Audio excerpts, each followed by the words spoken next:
It's been a long period since I last came in here and saw this old girl. So yeah, update is nothing's happened.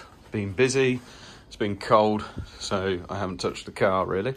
But today we're going to get it out, we're going to give it a clean, get all the old crap off it, and then start to formulate a plan for how we fix that. Brace the diff, fix the handbrake, and then we move forward. And it's looking more and more likely that this old donkey's going to stay in place. So the plan is to help it be as good as it can with some 3D mapped ignition and possibly some different carburetors, but that's going to be a while off yet. So the focus is on this end today.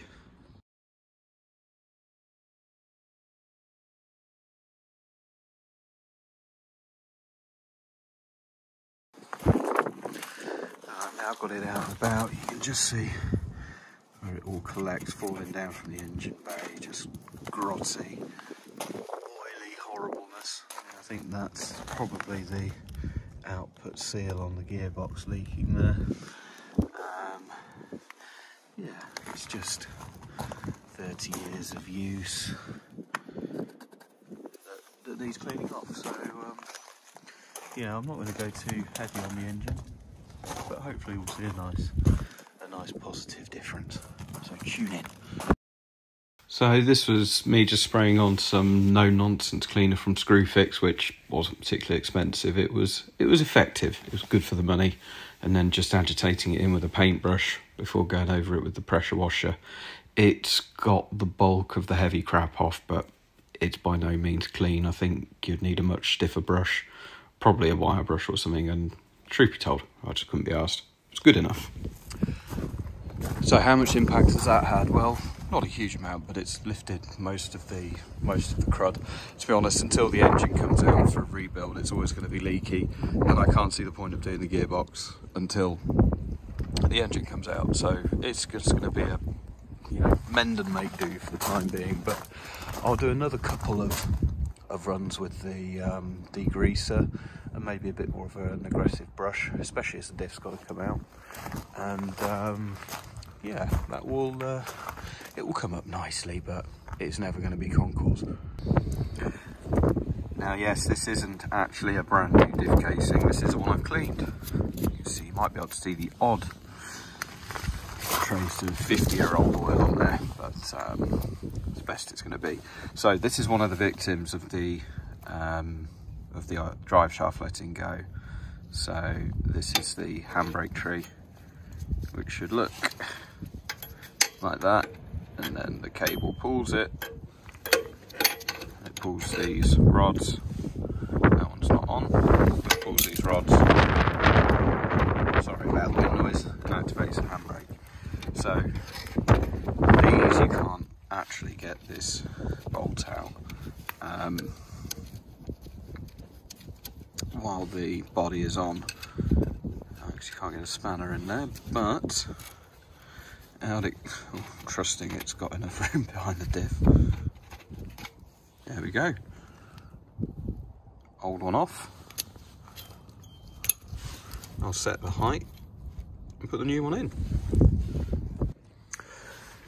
Alright, we're back inside. As you can see, I've got the tree fitted and the pins ready for the... Let me grab them. Shiny new rods. So that's obviously for that side, and that attaches there. And the slightly longer one should go on there, and that will allow me to have the handbrake again. However, I'm not going to fit those yet because I'm going to be taking the drive shafts off, so I've got better access to view this and see what's going to go on there. It's probably going to be a repair more redneck than professional, but then again, I'm not a pro, so we'll, comment if you think I'm doing something drastically wrong in the future, and I'll listen, but I'm a self-confessed novice. diff's coming out because you can modify it slightly. You can shave a little bit off the nose, which means you can roll the diff out without taking the body off. And in the future, once the engine upgrade's been done, I might put a, I don't know if you call it a longer or shorter ratio in, but like a 3.3 or a 3.1 or even a 3 diff ratio. But I need more horses up front to pull that sort of ratio. But yeah, I just want to future-proof that. And also, I don't know if you can see through there, but the drive shaft did take a little nibble out of the diff casing. So I'm going to put a diff brace. There's also a little gash there, but I think that'll be fine. I don't think that's going to cause a problem. I say with fingers crossed. They do diff braces, so I'm going to fit one of those as well. So I'm going to take these off today, and probably the prop shaft bolts, and if I don't get too disheartened, I'll see if I can get the diff out, and yeah, we'll see where we go from there.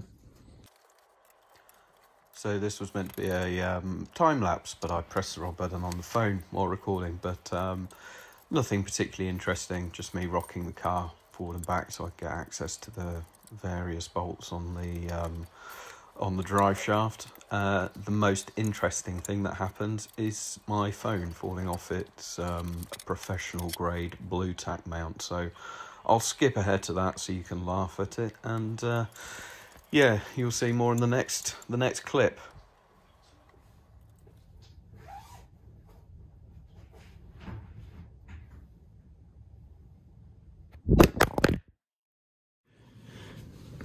So it seems my time lapse was interrupted by my camera falling off the shelf without me knowing. So what have we done? Top mounts are out. The, what I think are the torque rods down here, they are also out. Both drive shafts disconnected. This one's out the way, so the diff will be coming out this way. So I'm now going to remove this end of the drive shaft, and then I imagine we'll want a bit of droop, so I'll be jacking the rear of the car up, and then hopefully this should just roll out, but we'll see. Anyway, I'll try another time lapse where it won't fall over. It's out, the diff's out, so I'm going to do a little bit of tidying up. Seems that the